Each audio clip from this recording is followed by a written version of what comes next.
Hello guys.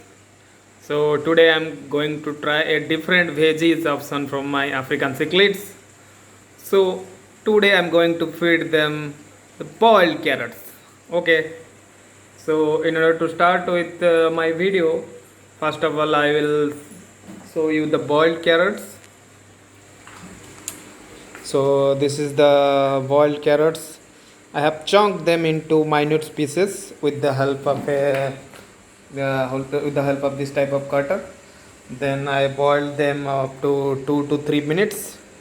This is to reduce the hardness of the boiled carrot, so the pieces can easily chew them. Now I am going to feed them with boiled carrot. This boiled carrot is rich of antioxidant and full of vitamins, minerals, and fibers, which is good for their skin health, and also it will fight infection.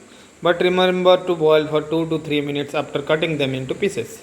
So let's see what happens. Okay, guys, let's start with the boiled carrot.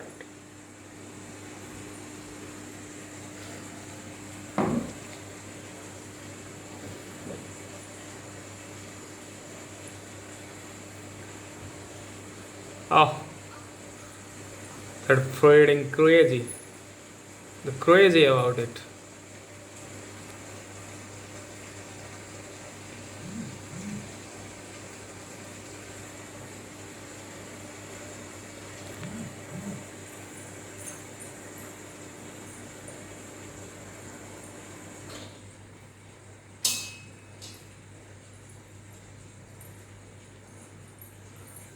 So this is the feeding of boiled carrot to my African cichlids. Thank you guys. Thank you for watching my video. Have a good day.